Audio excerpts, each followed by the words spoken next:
കേരള സർവകലാശാലയിൽ ഗവർണർക്കെതിരെ അനധികൃതമായി കെട്ടിയ ബാനർ നീക്കണമെന്ന വിസിയുടെ ഉത്തരവ് നിരസിച്ചതിൽ നടപടിക്ക് സാധ്യത. ബാനർ നീക്കം ചെയ്യാൻ രജിസ്ട്രാർക്ക് നിർദ്ദേശം നൽകി ഉത്തരവിറക്കി. 4 ദിവസം പിന്നിട്ടിട്ടും രജിസ്ട്രാർ നടപടിയെടുത്തിട്ടില്ല. ബാനർ നീക്കം ചെയ്യാത്ത നടപടിയിൽ വിസിയിൽ നിന്ന് വിശദീകരണം തേടാനാണ് സാധ്യത.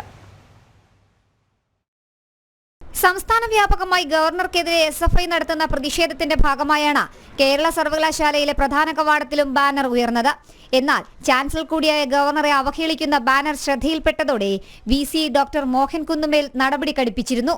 SFI കെട്ടിയ ബാനർ അടിയന്തരമായി നീക്കം ചെയ്യണമെന്ന് രജിസ്ട്രാർക്ക് നിർദ്ദേശവും നൽകി. എന്നാൽ 4 ദിവസങ്ങൾ കഴിയുമ്പോഴും സർവകലാശാല പ്രധാന കവാടത്തിന്റെ മുകളിൽ ബാനർ ഉണ്ട്. ഇത് നീക്കം ചെയ്യാൻ നിർദ്ദേശം നൽകിയിട്ടും നടപടി സ്വീകരിക്കാത്തതിൽ രജിസ്ട്രാറോട് വിസി വിശദീകരണം തേടിയേക്കും. കേരള സർവകലാശാലയിൽ അനധികൃതമായി കെട്ടിയ ബാനർ നീക്കണമെന്ന വിസിയുടെ ഉത്തരവിനെ വെല്ലുവിളിച്ചാണ് രജിസ്ട്രാർ തുടരുന്നത്. സർവകലാശാല ക്യാമ്പസിൽ 200 മീറ്റർ ചുറ്റളവിൽ അധികൃതർക്കെതിരെ അനൌദ്യോഗിക ബാനർ, ബോർഡ് എന്നിവ പ്രദർശിപ്പിക്കുന്നത് വിലക്കിക്കൊണ്ടുള്ള ഹൈക്കോടതി വിധി ചൂണ്ടിക്കാട്ടിയിട്ടും ഇടത് അനുകൂല നിലപാട് തുടരുകയാണ് രജിസ്ട്രാർ. ജനം, തിരുവനന്തപുരം.